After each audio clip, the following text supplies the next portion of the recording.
Except, student, I'm not going to tell you the answer because that's your job. I'll talk about it, and based on the evidence that I give you, you should be able to draw your own conclusion. Let's start out with some contextualization, shall we? A couple of long-term causes that led up to the French Revolution breaking out. The first one, of course, is going to be the Enlightenment ideals that finally had taken root in like regular society. These ideas of consent of the governed and of natural rights. But also because, of course, there were political and economic reasons too. Louis XIV had spent so much money fighting these disastrous wars that weren't super successful, and that continues in the later 1700s when the French helped the American colonists defeat the British in the American Revolution. If you fund wars, you gotta raise taxes. And who are you going to raise taxes on? Not the wealthy. Yeah, right. Raise taxes on the third estate, which I'll talk about in a second.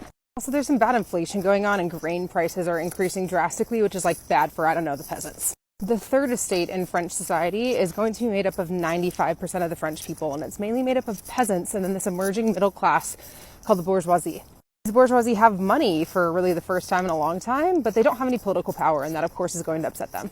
Kind of see themselves as this new nobility, but they're not in that second estate. They're not part of that noble class. Again, my one rule when you become leader of this post-apocalyptic world is to never anger the peasants. That does not seem hard to do. We got some hangry peasants. We got some people who want more political power. This, of course, culminates in the storming of the Bastille. I'm greatly summarizing this right now. And the French Revolution breaks out. The National Assembly is created, and they also write a document called the Declaration of the Rights of Man and Citizen, which is essentially their constitution. In 1791, Olympe de Gouges responds to that by writing the Declaration of the Rights of Women, and then Mary Wollstonecraft a year later writes the Vindication of the Rights of Women. Because who's excluded from all the new things in the French Republic? It's the women! Anyway, the National Assembly actually forces King Louis XVI to sign this document, which in theory gives the people more power and limits the power of the king. Which, sounds like these French revolutionaries maybe started to achieve some of their goals. However, other European countries are super stressed with what's happening in France right now. There are some wars, there are some coalitions that are formed, blah, blah. Actually, two sides form from the French revolutionaries, the Girondins and the Jacobins. The Girondins are more moderate and the Jacobins are more radical. Who wins? The Jacobins. If the king's alive, the revolution's not successful. They behead King Louis and also Marie Antoinette, and then the revolution turns radical. Tens of thousands of people die during the Reign of Terror.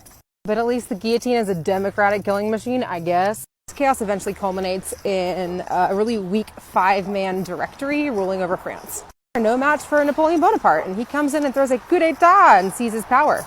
A better question here is, was Napoleon a friend or a foe of the revolution? But that's not the question you asked me. Napoleon tries to conquer Europe and then fails, and then the Bourbon monarchy is restored in France.